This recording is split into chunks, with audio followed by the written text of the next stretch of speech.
Vamos a hacer esta noche, cerebro. Lo mismo que hacemos todas las noches, tratar de explicar el cerebro y el aprendizaje. Buenas noches, mi nombre es Miriam Fidelia Alfaro Quispe del séptimo C, turno noche. Licenciada Graciela Talacagua Palomín. Vamos a explicar sobre el cerebro. El cerebro es la parte más importante del cuerpo humano. El cerebro se caracteriza por su peso, que es 1,5 kilogramos. El sistema cerebral constituye el 70% del sistema nervioso. El 80% está formado por el encéfalo. También se subdivide en dos, el hemisferio derecho y el hemisferio izquierdo. El lóbulo occipital. El lóbulo occipital se encarga de la parte visual. El lóbulo frontal es el que hace juicios, creatividad y resolución de problemas. El lóbulo parietal es el que está encargado del lenguaje y percepción de sensaciones. El lóbulo temporal es la deducción de memoria y significados del lenguaje. Hablábamos de los hemisferios. El hemisferio izquierdo es el que se encarga del razonamiento, del lenguaje hablado, lenguaje escrito, la habilidad científica, habilidad numérica y control de la mano derecha.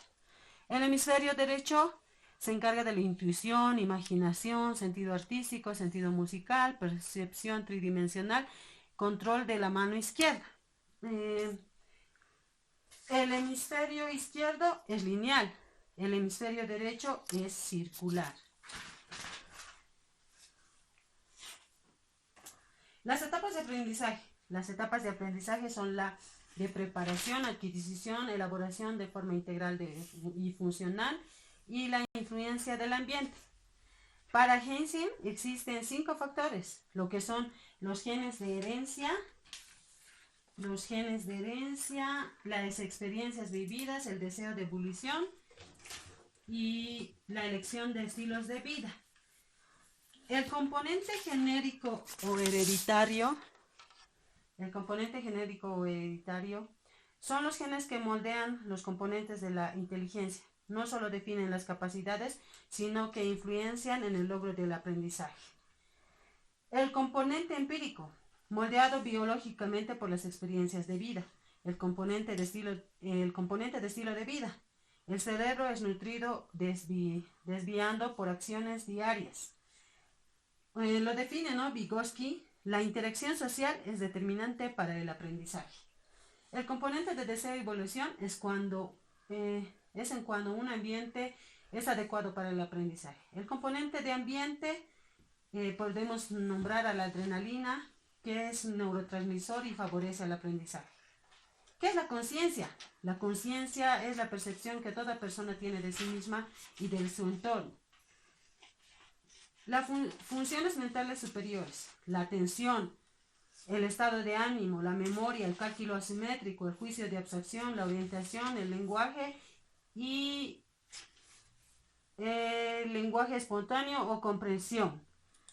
Alteraciones del lenguaje. Como alteraciones del lenguaje podemos nombrar algunos como la distrasia, disprosia, agrafia, alexia y atasia. Los grados de alteración de la conciencia son la confusión, el estado de ánimo de vigilancia.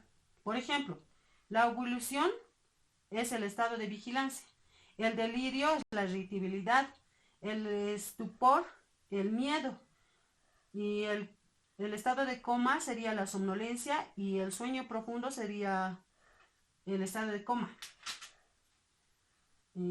Estados de alteración de alteración puede ser la demencia, el mutismo ausenético, la muerte cerebral.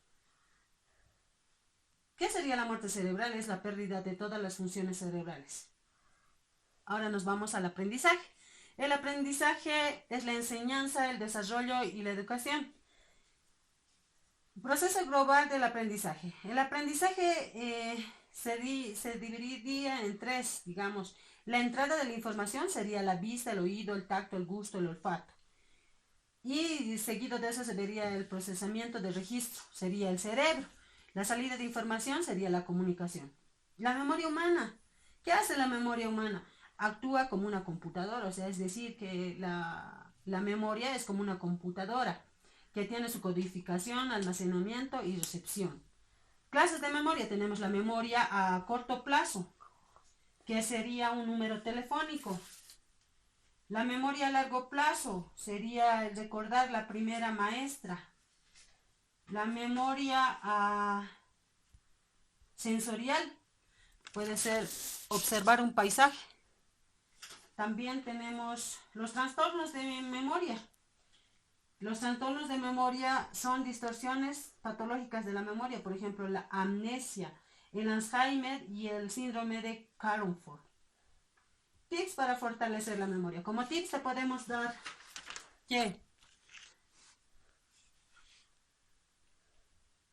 que cuides tu alimentación, que seas organizado. Tratamientos contra la pérdida de la memoria. Pueden ser el comer pescado, frutos secos, aceite de oliva, alimentos integrales, y entre esos tenemos el pescado, como ya se les decía. Y en el aprendizaje memorístico tenemos, por ejemplo, la tabla de multiplicar, que lo hacemos memorísticamente, ¿no? Nos aprendemos la tabla de multiplicar solo para recordar, y a algunos no nos gusta, pero ahí tenemos que estudiarla. Bueno, buenas noches y espero les haya gustado mi exposición. Gracias, hasta la próxima.